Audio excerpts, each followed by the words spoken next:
Good evening, Bahamas. Coming up tonight, 3 men killed in a police-involved shooting. More load shedding by BPL. Plus, following a double shooting, managers here at Fortescue Dock are now having a peace rally.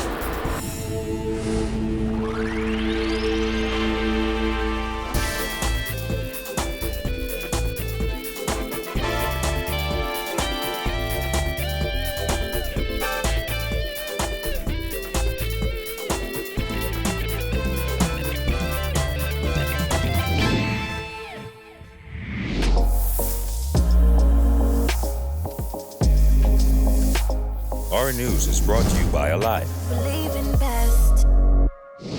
Welcome to Our News and thanks for joining us. I'm Kyle Joaquin. Topping news tonight, a quiet Eastern Road community was transformed into a crime scene this morning after 3 suspects were killed during a police-involved shooting. Authorities say officers visited the area after receiving a tip about a recent murder. Police sniffer dogs are brought out to the quiet Newgate Road community just off the Eastern Road this morning as an investigation begins into the police-involved shooting which left 3 men dead. Police were acting on information regarding one of them who was being sought in connection with a recent murder. As a result of this information, officers executed a search warrant on the property just behind me. Once the officers entered the property, they were confronted by 2 armed suspects who opened fire on the officers. According to Chief Superintendent Solomon Cash, officers then opened fire on the 2 men, killing both. Officers then proceeded inside the 3-story building where Cash says they were approached by another male. As they breached the building, they were confronted by a 3rd armed suspect. As a result of that, officers again being in fear of their life, opened fire, which resulted in the 3rd suspect being shot and fatally injured. 3 firearms were recovered from the scene. As the matter involves police officers, Her Majesty's coroner was on scene to investigate. As police conducted their own investigation, children were escorted away from the scene. I'm not privy to that information, but I can tell you there were other persons at the residence. According to Cash, everyone in the home was taken into custody. As the sun rose, police returned to the scene to continue their investigation. They could be seen picking the lock of a Toyota Corolla parked across the street and searching it just before it was towed.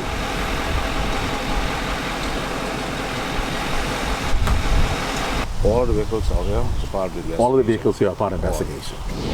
Well, thousands of consumers across New Providence were without power supply today as Bahamas power and lights generation issues continue. During a news conference, officials warned the public that load shedding will continue as several BPL generators are offline for maintenance. Jillian Gray reports. With 2 engines out of commission since last year and a number of them down for maintenance and repair, there's been a shortage in power generation at BPL. Director of Public Relations Quincy Parker said that has been the cause of recent load-shedding exercises in New Providence. Until we have returned the machines that are down for repair and maintenance to service, and until we have brought in the extra 25 megawatts of rental generation that are expected in before the end of June, we're in for some more hard times. Power outages during the summer months has been a long-standing issue for the power company. That problem was exacerbated after several fires at BPL's plants last year. Temporary generators are on the way, according to Parker, who insisted that when one of the down generators is brought back online, that should help the problem. It's not going to stop the load shedding, but it is certainly going to help us to reduce the need to do it. And then, as I say, we'll have 25 megawatts of rental generation that come in before the end of June, which will stand us in a better stead for the summer, so that hopefully, fingers crossed and God on our side, all of those preparations will allow us to keep load shedding this summer to a minimum. Finnish company WARTSILA has been drafted to refit BPL Station A at Clifton Pier to the tune of $95 million. By September, it's expected that Station A will be up and running. Parker said that plant should reduce, if not resolve, the load shedding issue.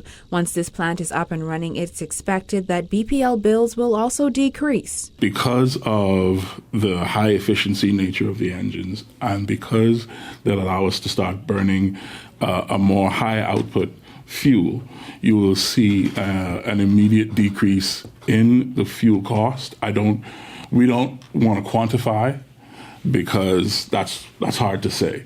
But you will see an impact right away. WARTSILA Caribbean Business Development Manager EDMUND said they currently have 5 foreigners working on the project to transport those new engines, and it's expected that 110 electrical mechanical engineers will be brought in, as Bahamians aren't trained to carry out that function. However, he insisted they do have a plan to train locals. We have a training program that will select the best of the available staff to be up and running. The training takes a while, so it's not like they're going to be trained in a month. To train to operate a plant like this takes years. So it's going to be on and off training, hands-on training. We'll come in and we'll train and transfer the knowledge. It's unclear how many BPL workers will be a part of that on-the-job training. Reporting for our news, I'm Julian Gray. Well, the engines and generators needed to complete Plant A at Clifton Pier are currently being transferred to the site. So far, BPL has transferred 5 generators, and the remainder will be transferred by tonight. Over the next 2 weeks, BPL will begin to transport the 7 engines needed to complete the plant. Officials say this will result in traffic lane closures. The width of it is about 15 to 18 feet wide. Our roads are, one lane is about 10 foot. So we don't want to take a chance with anyone overtaking, so we're going to close lanes. We're going to have road closures.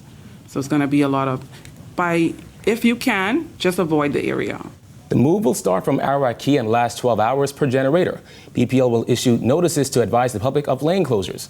Longley said she's excited about the new plant and the relief it will bring to consumers. We have guys out there working day and night, You know, people working hard every day in all areas of BPL. You know, trying to keep these lights on. Their lights go off too. You know, they might be out there in the field turning somebody on out east, and they live out west and their lights on when they get home. So, you know, we experience it too. All of us have the same issue. Meanwhile, Bahamas Electrical Workers Union President Paul Maynard says it will take divine intervention to put an end to load shedding. Maynard also slandered BPL executives for making a spectacle of those new WARTSILA engines when he says their immediate focus should be keeping Bahamians out of the dark. Jasmine Brown reports. I don't care what they say.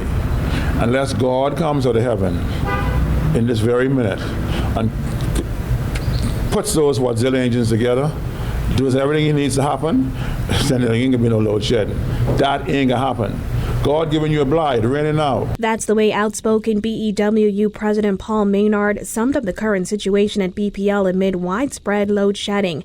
In a press statement released on Wednesday, BPL admitted it does not have sufficient generation to meet the current summer demand on New Providence and has had to conduct load shedding on the island.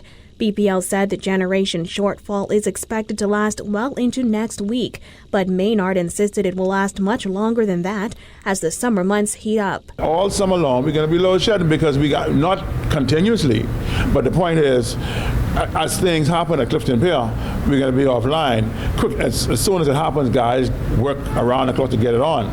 So, I mean, it's not going to be no long periods of time until we get the engines back, but it is what it is. The electricity woes at BPL are nothing new. The power company has historically struggled to keep up with an increased demand for electricity on New Providence during the summer months. In an effort to address generation issues, the corporation announced in March that Finnish technology group WARTSILA will install a new 132-megawatt engine power plant at a cost of $95 million to increase the generation capacity on New Providence. The engines arrived this week. Maynard insisted the pomp and pageantry is far from an immediate fix. They've told you, they keep telling you they bought these new units, and you know they got this parade going on every night. The Clifton Pier are bringing them in.